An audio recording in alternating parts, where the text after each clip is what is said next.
Dear student friends, you are aware that I am Dr. Rega Surya, Principal, Retired Aided Law College, Maharashtra. I have been delivering lectures on different subjects of law. Today, I am going to take up minority and guardianship from Hindu law. I have been delivering lectures in the recently on family law 1, that is Hindu law. So far, I covered Hindu Marriage Act 1955, Hindu Adoption and Maintenance Act. Today, I will take up minority and guardianship. Minority and guardianship.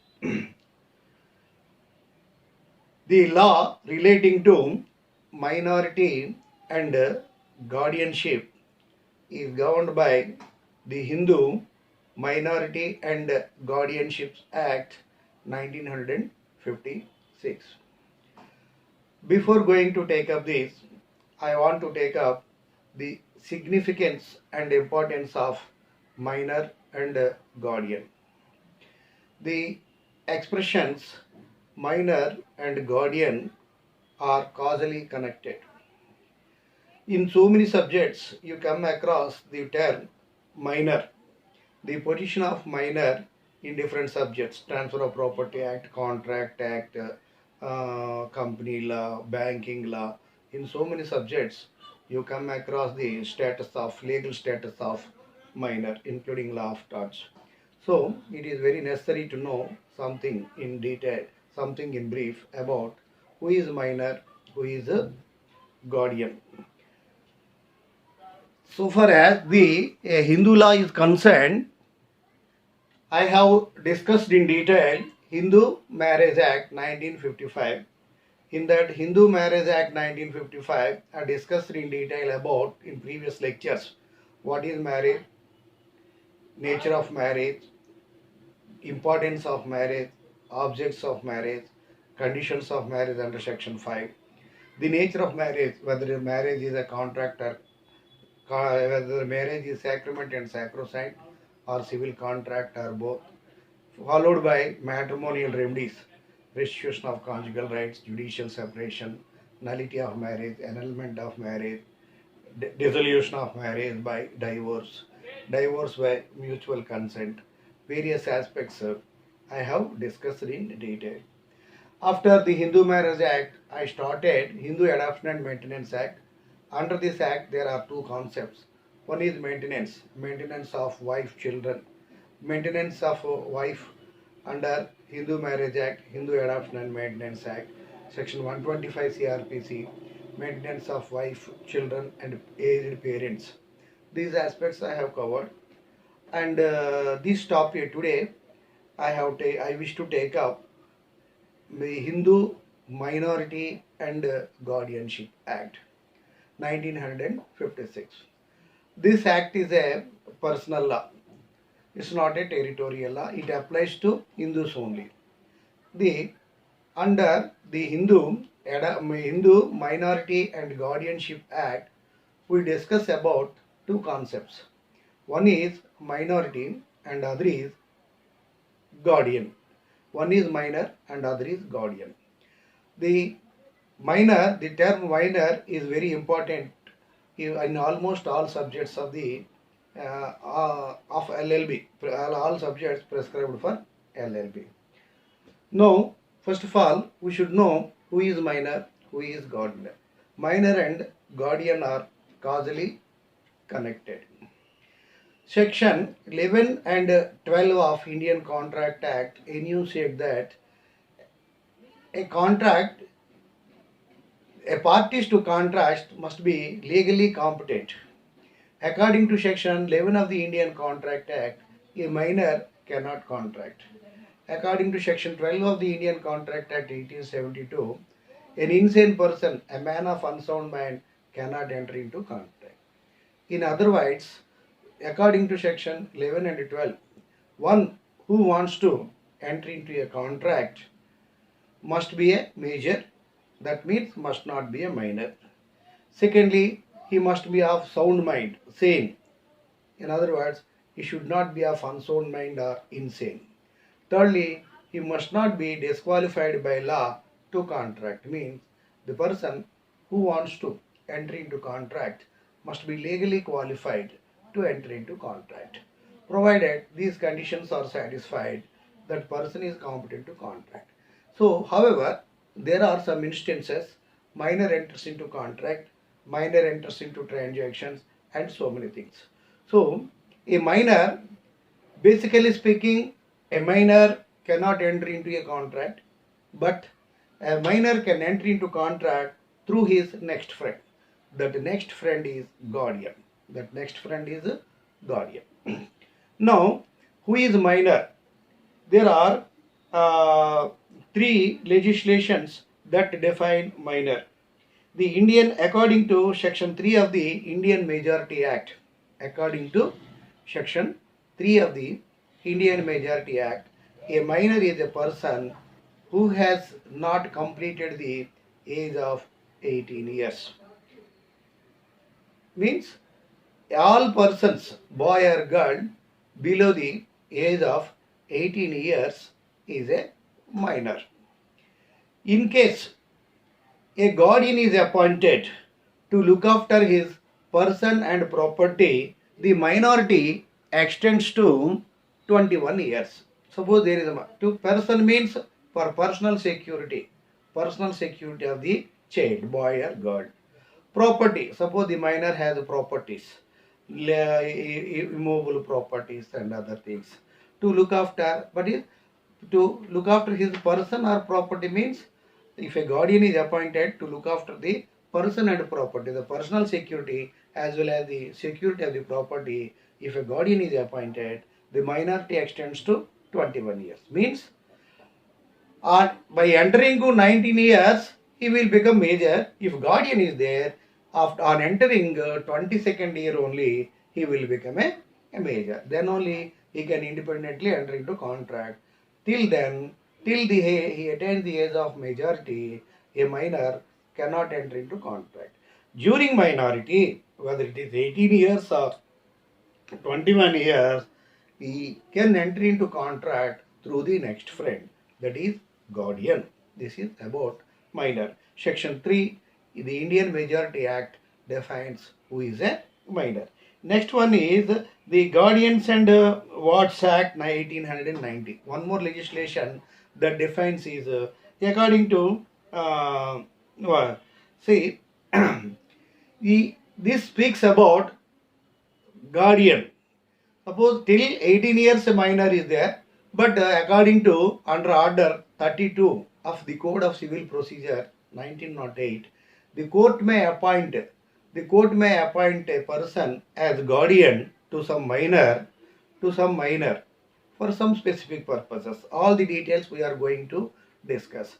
According to the according to the Guardians and Wards Act 1890, the minority of a child extends to 21 years. The court can appoint a guardian. Under the Guardians and Wards Act 1890. Then this act also defines who is a minor. Next, our present act prescribed for study, the Hindu Minority and Guardianship Act 1956. Section 4A of the Hindu Adoptions and Maintenance Act defines who is a minor. So these are the acts. So overall speaking, any boy or girl below the age of 18 years is a minor. The age of minority extends to 21 years if a guardian is appointed to look after his person or property. This is what is called minor. So what is the position of minor in England? In England, the age of minority is 21 years, not 18 years as in the case of India. But earlier, the age of minority is 21 years in England till 1969. In the year 1969, the Family Law Reforms Act was passed in England. According to that act, under this act, the age of minority was reduced from 21 years to 18 years. Today, in England, the age of minority is 18 years. So, overall speaking, the age of minority is 18 years, not only in India but also in England. However, the age of minority goes up or extends to 21 years if a guardian is appointed. If guardian is appointed to look after the person or property. Now, under this act, under the present act, we are now going to discuss about the Hindu Minority and Guardianship Act. So, we have been discussing from Family Law 1, we have been discussing about Hindu law. So Hindu legislations. We had already completed the Hindu Marriage Act 1955. In that we discussed in detail about marriage and divorce and matrimonial remedies. And in the second legislation, that is Hindu Adoption and Maintenance Act. Under this, we discussed in one lecture maintenance. In another lecture, we discussed in detail about adoption. Today, I want to take up the Minority and Guardianship Act 1950, the Hindu Minority and Guardianship Act 1956. After this, there is a next legislation, Hindu Succession Act 1956. With this, Hindu law will be completed. Apart from this, there will be Hindu joint family. In some, if a Hindu law is exclusively prescribed, Hindu joint family will come under Family Law 1. If concepts-wise classification, it will come under Family Law 2. So whatever it may be, these lectures are designed to the students that are prosecuting legal studies in various centers of legal education in all over India and abroad. So I am giving overall idea. Now first of all, I have been taking up Hindu law. After this, I will proceed to Muslim law. Now coming to this is who is minor, we have discussed.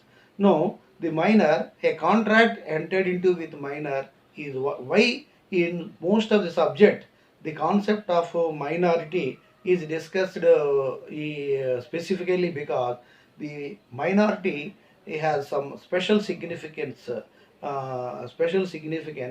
and that is why in contracts, banking law, company law, and transfer of property and many other subjects, this concept of minority is discussed.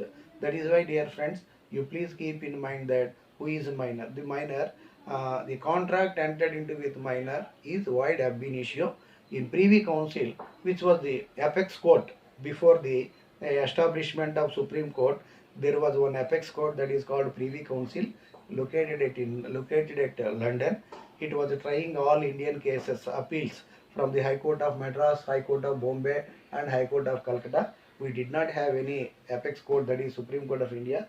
All the appeals went to London. Then that Privy Council decided this case the time 1930, I think.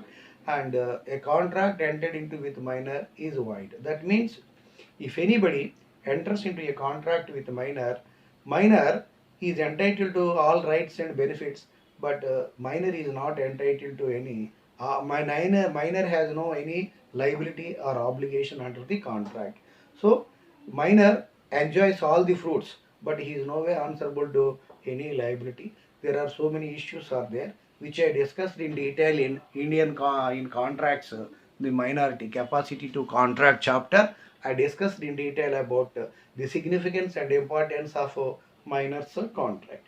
Now, so far as this, and there are three legislations: the Indian Majority Act 1875. According to that, the age of minority is 18 years. Then, according to the Guardians and Watch Act 1890, if a guardian is appointed, the minority is 18 years. If guardian is appointed, the minority extends to 21 years. According to Section 4A of the Hindu Adoption and Maintenance Act, minor is defined. A person, boy or girl, below the age of 18 years is minor. If a guardian is appointed, the minority extends to 21 years. Basically speaking, as laid down by the Privy Council, in Bohri Bibi versus Dharmadas Ghosh, one should not enter into contract with minor. If entered, benefits if any, minor will enjoy. For losses and liabilities, minor is not accountable. That was laid down in that case. But there are some exceptions. There are some exceptions under some exception a minor under section 68 of the Indian Contract Act. But basic needs are necessities.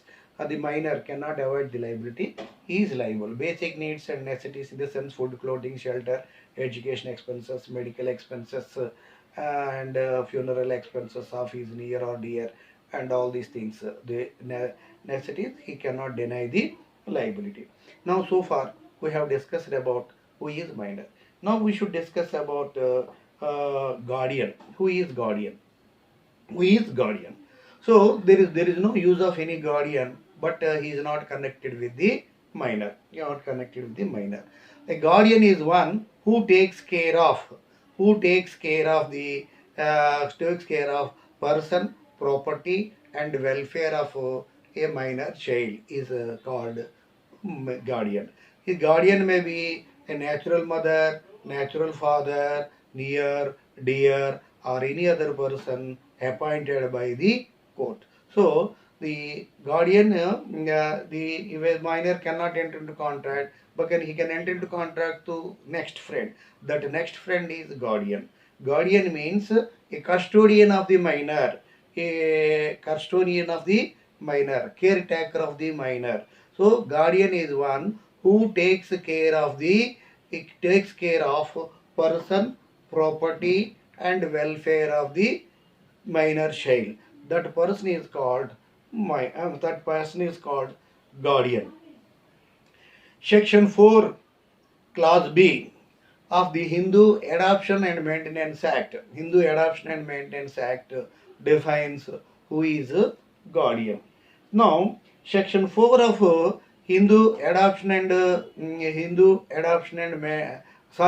Section 4 of Hindu Minority and Guardian, not my Adoption and Maintenance Act, dear friend, the Hindu Minority and Guardianship Act. We have been discussing about the Hindu Minority and Guardianship Act. Hindu Minority and Guardianship Act 1956. Hindu Adoption and Maintenance Act, previous two classes I discussed.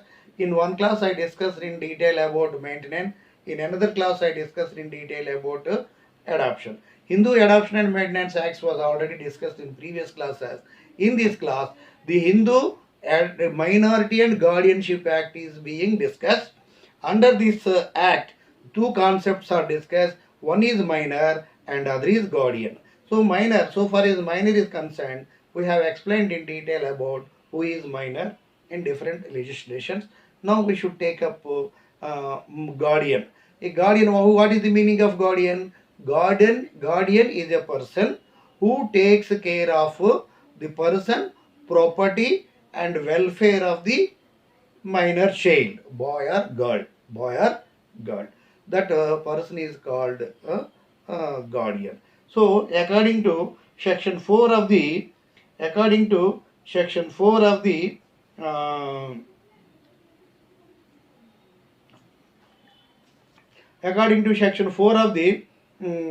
Minority and Guardianship Act, there are 6 kinds of guardians. First 4 kinds of guardians are legally accepted. Last 2 kinds of guardians, that is de facto guardian and ad hoc guardian, they are not accepted by the court.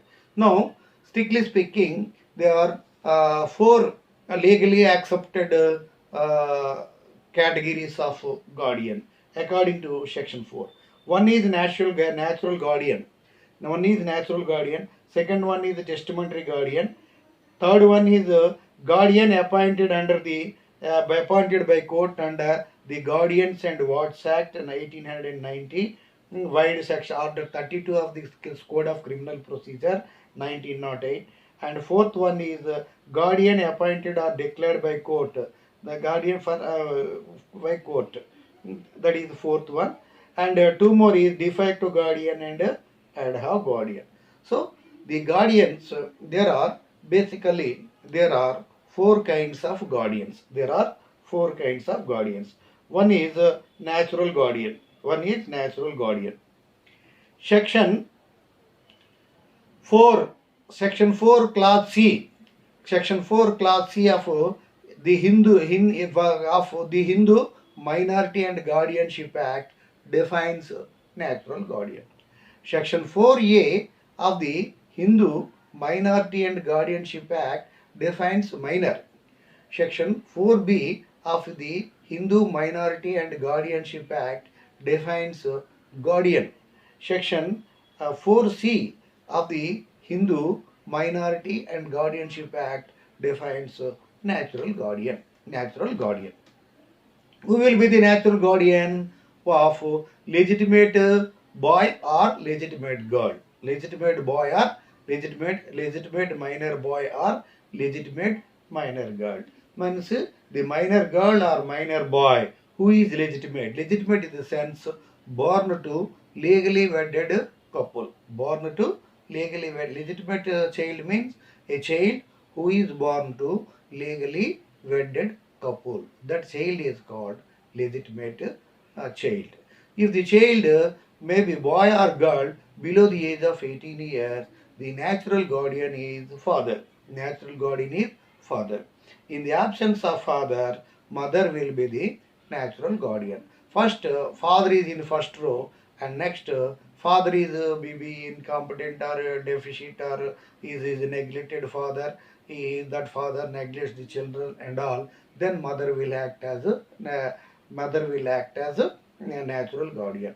So, for illegitimate child, boy or girl, for second category, illegitimate child or illegitimate child, boy or girl below the age of 18 years, mother will be the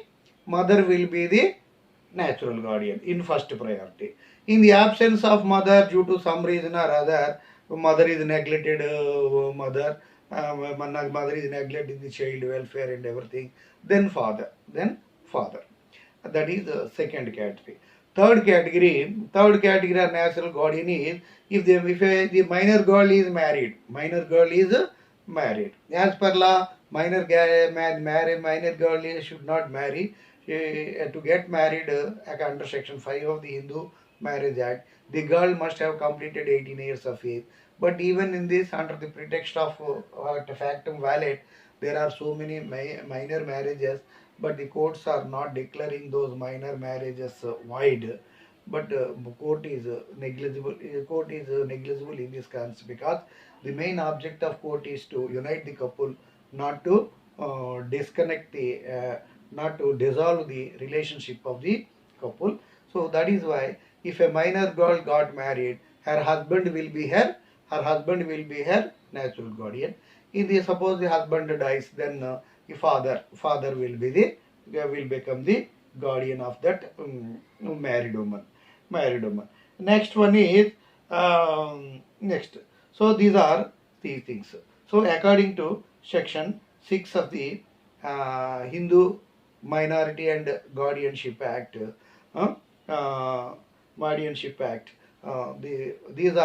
there are for legitimate minor boy or girl, father or mother. For illegitimate girl or boy, minor girl or boy, mother. Next, father. And for unmarried woman, married woman, minor woman, husband will be the guardian. If husband, in the absence of husband, father or mother will be the natural guardian. These are the to confer the status of guardian, natural guardian, or any guardian, testamentary guardian, whatever it may be. The person who wants to become the guardian must be a Hindu. The child must be Hindu, and there may be different castes or different communities in individual, but both the minor and guardian both must be Hindu. So the guardianship comes to an end if the guardian ceases to be a Hindu by conversion, by converting to another religion. Till today, a man is a father or mother is a guardian or husband is guardian. Suppose the natural guardian gets converted into another religion, then he ceases to be a Hindu. then he can no more be a guardian. That is one disqualification. So if the guardian renounced of gold, means he left everything about wife, children and all relation.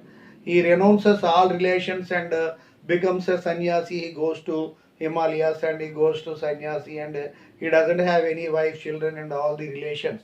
Then he is renounced of the world. That person ceases to be the guardian. These are the two disqualifications under section 6 of the Hindu Minority and Guardianship Act. Next one is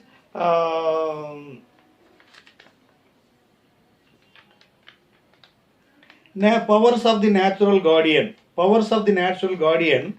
Section 8 of the Hindu Minority and Guardianship Act deals with powers of the natural guardian. The power of the natural guardian can appoint by agreement, by will, can appoint any person near or dear as guardian. There's some testamentary guardian, that is one power. Then second power, the natural guardian is empowered to execute will, appointing by somebody as the guardian, he can withdraw. Then even in the, suppose the first father is natural guardian, ignoring mother, he can appoint any near or dear as the guardian by testament. By testament means by will. That is one thing. That is one power. Second power is the guardian should not make any agreement with the minor that the minor should be binding upon so and so terms and conditions.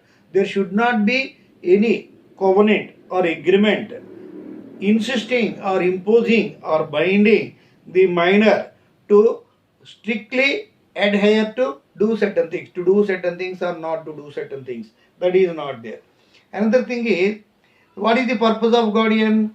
The purpose of guardian is to look after the person or property and welfare. That is more important.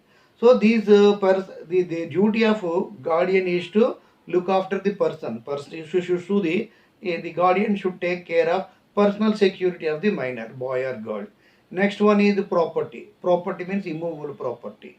And whether when the guardian, minor cannot enter into contract, but minor can enter into contract, but through next friend. Means the guardian on behalf of the minor can enter into any contract with reference to alienation of the minor's property, disposal of the minor property. Mean the guardian can sell or lease or mortgage or exchange or gift the property of the minor when guardian wants to sell or gift or lease or mortgage the immovable property of the minor. He must obtain the prior permission of the court. The guardian may be mother or father or any other body, any other person.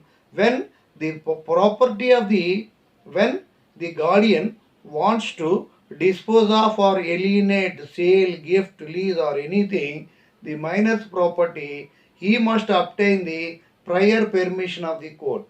Otherwise, the guardian has no right.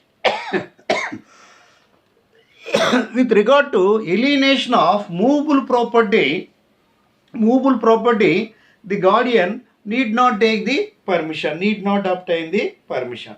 These are the aspects with reference to natural guardian. Natural guardian means who is natural guardian, which we have already discussed. Next one is testamentary guardian. Testamentary guardian and powers. Who is the testamentary guardian? Testamentary guardian is a guardian appointed by will. If a person acts as if the natural guardian execute, natural guardian means mother, father or mother, natural father or adoptive father, natural father, adoptive father, natural mother, adoptive mother. All are same, natural or adopted mother, adopted father, natural father, natural mother, all are natural guardians. They are all same for all practical purposes. When the natural guardian executes a will, testament. Will means testament, document, appointing some near or dear to look after the person, property, and welfare of the minor child. That person whose name is furnished in the will is called testamentary guardian. Suppose the mother or father is a natural guardian. He cannot act as a guardian for the child due to ill health or some other property, or he may not be interested in a wife that she cannot take care of him, and he can appoint any his brother, sister, or anybody near or dear. Near means and blood relation, dear means some friend. Okay, can appoint anybody as a guardian. That person who acts as guardian as per the contents of a will or testament, that guardian is called testamentary guardian. Testamentary guardian. So, who are the persons entitled to execute will appoint? First, number one, father, natural father or adoptive father. Next, mother, natural mother or adoptive mother. Similarly, if widow or widower, a woman, a widow who lost her husband, when she cannot act as guardian, she can appoint his near or dear as a guardian. So widower, a man who lost his, suppose he cannot do, he may appoint his wife, but if wife died, then widower can appoint somebody as guardian. So these are the relations. Section 9 about section 9 speaks about these things.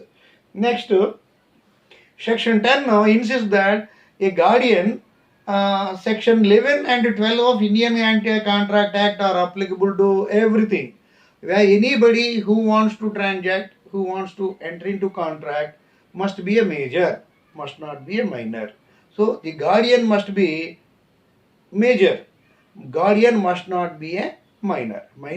Guardian is appointed to look after minority. Suppose if my guardian doesn't have major is not a major, my guardian also is a minor, there is no use of guardianship. There is no minor himself can act. There is no need of any other person. That is why, according to section 10 of the Hindu Minority and Guardianship Act, to act as a minor, the man or woman must be a major. He must not be a minor. Now, so who can appoint how guardian is created? So the guardian, number one, according to Hindu Adoption and Maintenance according to Hindu Minority and Guardianship Act, section 4A, who takes care of life, who takes care of person, property, and welfare of minor child. He is a guardian. Section 4A. Section 4B speaks about Section 4A speaks about minor. Section 4B speaks about guardian. Section 4C speaks about natural guardian. Natural guardian. Who can apply for God? So guardian, naturally some persons, father, mother, they are not appointed. Suyo moto. Naturally they become the guardians of the child, minor child. That is one thing. Second category is under order by virtue of Order 32 of the Code of Civil Procedure, the court can appoint. The court can declare or appoint under the Guardians and Wards Act any person as guardian. That is the second category. Third category is he is also guardian. Then a testamentary guardian. The court appoints. The natural guardian can appoint by will another person as guardian. He is called testamentary guardian. Testamentary guardian. So then there are certain circumstances in dispute. The court, by provisions of law, the court can declare somebody as guardian. Suppose a child is there, he has some personal, he has some property, litigation takes place, but two or more persons claim that he is the guardian, I am guardian, like this. In such a case, the matter goes to the court. In certain circumstances, the court will acknowledge who is the right person, who is taking care of the child welfare, who is taking care of that is taken. So for example, to act as minor or to act as the guardian to the minor, how that person is taking care of the welfare of the a child should be is taken into consideration. Court takes into consideration the welfare of the child person, personal security, child to protection of child's property and the welfare of the child. Whoever is taking more. In the first instance, father is natural guardian, but father doesn't take care about the child, then mother will prevail. Mother will prevail. Suppose up to 5 years, the child, boy or girl, must be under the custody of the mother. So mother will be the natural guardian up to 5 years. But still, mother doesn't mind about children, moves here and there, father takes care of it, then father will be preferred. So whether mother is taking more care or father is taking more care will be prayed. In normally, everything being equal, father will be in first priority, mother will be in next priority for legitimate children. For illegitimate children, mother is in first priority, father is in second priority for this thing. So, in case of, with reference to the child care, welfare, protection of life, liberty and welfare of the child, whoever takes more care will be given priority so far as conferring guardianship is concerned. Now the question is section 11, who can apply for guardianship, appointment of guardianship. Suppose there is a minor child, boy or girl. That child has a lot of property. So suppose so many near and dear will be there other than natural guardian, in the absence of father or mother, some brother, uncle, aunt, so many persons wish to act as guardian. But who is to be appointed as guardian will be decided by the court, taking into consideration the circumstances of the case.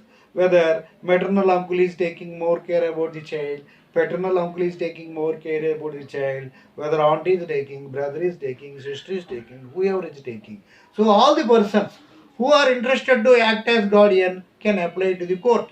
The court, when different relations near and dear apply, the court will take into consideration who is the perfect person, who is really taking care of the child welfare. Then the court will appoint. That is one person. Second one is any relative or friend. The minors, any relative or friend, any blood relation or friendly relation can appoint for the court.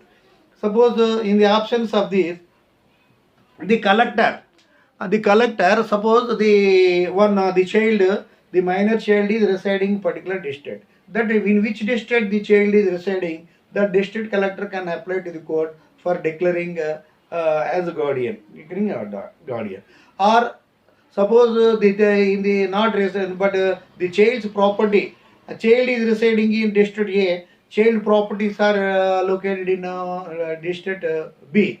So that district collector also can apply. District A collector, the collector of district A can apply on the basis that the child is residing in his district. The collector of district B also can apply because the child's properties are located in his jurisdiction. So like that, this thing. Suppose the child belongs to a particular class and the particular class. So the concerned collector, under whose jurisdiction the particular class will come, also can apply. These are the various persons who can apply for the minority, apply for guardianship. So this topic, Minority and Guardianship Act, speaks about these things. Basically, who is minor, who is guardian, what are the different kinds of guardian. Apart from that, there are two more guardians which are not recognized by law. One is de jure, de facto guardian, other is ad hoc guardian. What is de facto guardian? What is ad hoc guardian? De facto, de jure. We are, you dear children, you please make note of it. De facto and de jure. These terms you come across in so many places. De facto is temporary. De jure is permanent. For example, de facto recognition and de jure recognition. Suppose a candidate is declared successful in examination. First of all, provisional certificate is given. That is de facto recognition. After that, he can apply for immediately. He can apply for higher studies at that with the provisional certificate. For permanent, for subsequently, he will get the original degree in convocation after 1 year or 2 years. Then that will be the original degree. When original degree comes, this provisional degree vanishes. Like that, in a world community, if any country wants to apply for United Nations for recognition, the United Nations will accord de facto recognition. When means temporary recognition to a particular state. There are innumerable number of countries, but all the countries are not the members of United Nations. But still, so many countries are not member. If any country wants to become the member of United Nations, it should apply to the court with necessary credential. The United Nations will give recognition in the first stage, that is called de facto. After getting the de facto recognition, if the country is capable of entering into international relations and it fulfills all the conditions of international obligation, permanent recognition will be there. That is called de jure. Likewise, de facto recognition means some near or dear of the minor child, legitimate child or illegitimate child, some minor will take cognizance of all the properties. Suppose there is some near or dear, he takes he interferes in all the activities of the child. He acts as guardian, and he deals with the guardians. He deals with the minors' properties. He deals with minors' transactions and everything. But actually, he has no authority. Without having proper authority, he is not neither he is a natural guardian, nor he is a testamentary guardian, nor he is a guardian appointed by the court, but nor guardian acknowledged recognition, acknowledged his guardianship by virtue of Watts Act or anything, but still acts as God. That type of guardian is called de facto guardian. De facto, for all the activities of de facto guardian, the court will not give any recognition or court is the activity of guardian is not acknowledged. The de facto guardian is no more a guardian. That is the first thing. Second one is ad hoc guardian. Ad hoc guardian means temporary, for a particular purpose, for some specific purpose or for particular transaction. A person may act as a guardian, but that guardian is called ad hoc guardian. This guardian is not accepted. So these are the various things. The Minority and Guardianship Act is a very simple topic. The Hindu Minority and Guardianship Act 1956 deals with two concepts. One is minority and other is guardian. So what is minor? Under Hindu, the minor, the Indian Majority Act 1975, the Guardians and Watts Act 1890, the Hindu Adoption and Maintenance Act Section 4, A, B, C define the concepts of minority and guardianship and other provisions, and different kinds of guardians are there, but different kinds of minors are not there.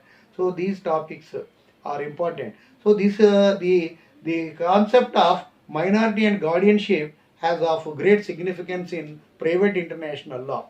Private international law, minority and guardianship is of great importance in minority to get the custody of the child. And for example, an Indian went abroad, that is America. He said he got married to some English girl from London. After some time, they left US for Paris. They continued their life for some time. They purchased some properties. They have properties located in US, some properties, UK, some properties, Paris, some properties. In Paris, there is some matrimonial conflict. They got separated, and one spouse they got separated and got remarried to another woman and another man separately. Then the question of custody of children will come into question. There will be so many disputes. What is the law of domicile and what is the domestic law? What is the law of domicile and what is minority? So the law, US law is different, Indian law is different, Paris, France law is different, and Switzerland law. Different countries' laws are to be applied. So if any in any particular personal issues, matrimonial issues, property issues, movable property or immovable property, intellectual property, minority, guardianship, marriage, divorce, adoption, maintenance. In all these things, when the couple move different countries, stay at different places, the different laws, international laws are applied, but there are no universally accepted principles of international law are not there. But there will be universally accepted principles of international law, but the laws vary from country to country. Some country gives priority to state nationality, some country gives priority to domicile, domicile of the individual, and so many problems are there. For these things, the concept of minority and guardianship are very, very important from examination point of view. Friends, dear children, I sincerely tell you, take care to have a patient hearing, attend. Don't think that today youth do not like to listen to much time. Don't tell me in 1 minute, tell me in 2 minutes. They say they are not showing interest. But if you show interest in listening to the class, you will be able to understand the subject. Today, you have, if you show interest, if you have patient hearing in classroom, tomorrow you can have patient hearing in court. You can hear your client's problem. If you have patient hearing, you can understand clearly your client's problem. You can win, you can do justice to your client. Day after tomorrow, when you become judge, if you have patient hearing of both the sides, both the side, petitioner side, respondent side, plaintiff side, defendant side, then you will be able to give the appropriate direction. So patient hearing is very important. I simply tell you, to write examination is difficult, but to teach class is more difficult. The delivering class is more difficult, and listening to class is much more difficult. You please, if you cultivate the habit of listening patiently in classroom, you will be a great scholar. You will be able to learn depth of knowledge. So I am giving these lectures keeping in mind the requirement of average students. I sincerely, wholeheartedly request and even beg my viewers to help me to help you in delivering many more lectures. Dear friends, I am doing this job with some public service only, because I want to sacrifice my dedicate my life by doing public service even after retirement. I acted as a selfish man till retirement. I worked for salary. But after my retirement, I do not like to do any job, because I want to utilize my life for the public service. Kindly help me, because there are lakhs and crores of videos in YouTube. But unless you help me, my student friends will not be able to know about the existence of my videos. So far I have delivered more than 40 lectures of 1 hour duration. My strong, sincere, wholehearted inclination is to deliver and upload 300 lectures on 30 subjects. To complete one subject, dear friends, as per rule, there must be 180 working days for 2 subjects. Means each subject must be completed within 90 periods according to rule. But depending upon the college working schedule, minimum 50 to, in some colleges 50 classes are taken, some colleges 60, 70, 80, even 90 classes are taken, completed. So at least 50 classes are delivered to complete the syllabus. That 50 to 60 classes volume, I am constrained to complete within 9 to 10, 8 to 10 classes, 8 to 10 classes. So that is why it is not possible for me to discuss in depth about case laws and developments. No, the purpose is, if the student, any student, before going to uh, before starting the preparation, should give a novel reading of any textbook. So it may be difficult for a student to give novel reading from first page to last page of student edition books, which requires lot of time. Such students listen to my lecture, a summary lecture of 1 hour to 1.5 hours. I delivered summary summary lecture of contracts 1 in 2 lectures, 1.5 hours. I delivered and uploaded thoughts in 1.5 hours. IPC 1.5 hour. Whole subject I have delivered a summary. So after listening to my summary lecture, if you pick up the important first, if you pick up the uh, burning topics, then you can have good idea. If you attend the classes after listening to my summary lecture first and all the topics of the concerned subject, if you attend the class, you will be able to receive the class excellently. The teacher will take every will to give, will enlighten you, will show all his talent in delivering lectures. Every teacher wants to become a great teacher. They collect wonderful information. You will be able to acquire wonderful knowledge. Suppose you join in some prestigious national law schools or private universities where the workload will be very heavy.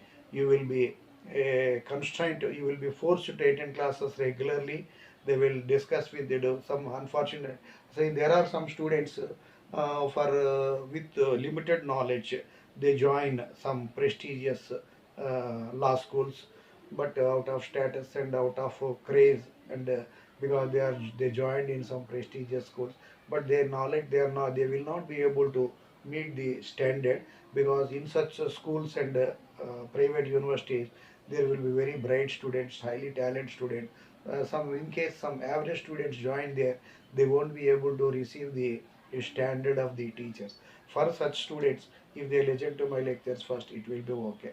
So another thing is, I told you, writing examination is difficult, but giving lecture is more difficult, because unless the teacher is a senior most teacher having lot of experience, suppose he is a fresher or senior teacher but taken up a new subject, he has to prepare so many hours to deliver lecture for 1 hour. So teaching is more difficult than writing the exam, and listening in the classroom is more difficult than delivering the lecture. So listening is a great art.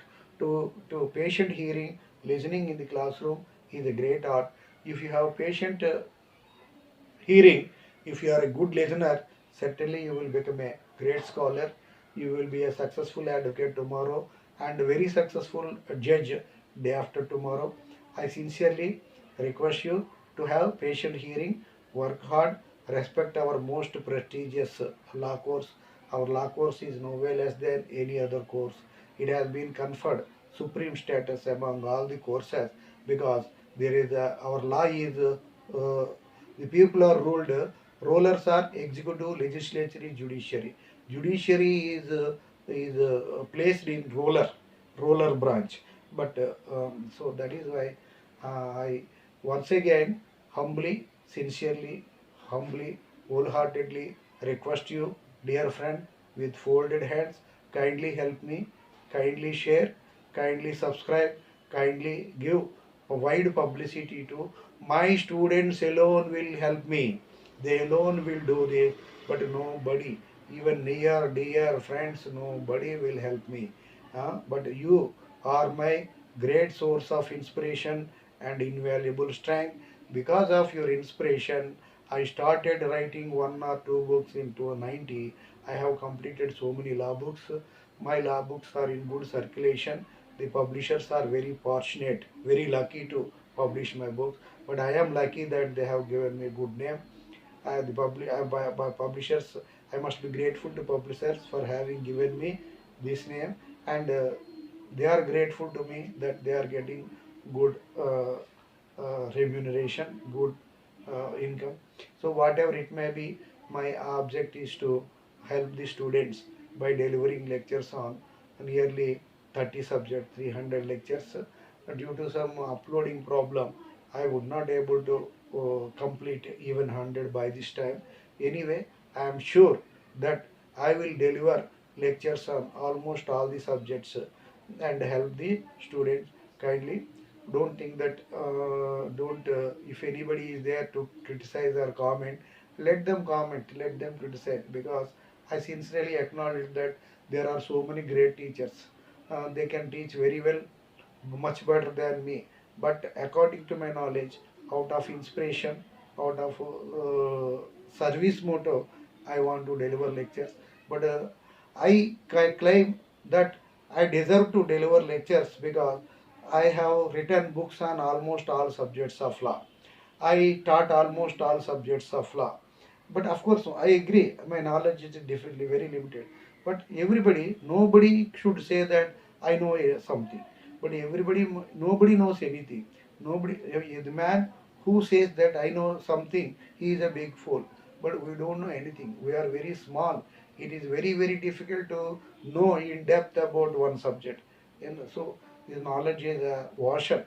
We won't be able to. Nobody, from the smaller, junior most student to senior most professor is asked, not expected to possess enough knowledge, not even sound knowledge, enough knowledge even in one subject. What best I could learn, I am able to deliver. So sincerely, but I got an opportunity that I have written books on all the subjects. Most of the books have been translated into Hindi also. Some other publishers have promised me, have given consent to translate the subjects, my all 30 subjects into South Indian languages, 5 languages, one by, due to the my almost all, there is every possibility that my subjects will be translated into. But apart from that, I want to serve the student before the examination. Kindly, I once again request you to help me to subscribe more, share more. If my viewers are in thousand, I can have satisfaction. But this is not a public lecture or public service, because there will be lakhs of viewers or millions. But our law students are very limited. But the students who show interest in listening to lecture, attending classes are also very limited. Dear friends, kindly help me. Kindly, I once again sincerely, wholeheartedly bow my head low before you and salute you when with folded hands to help me and visualize my service. Thank you for patient hearing. I wish you all success. God bless you.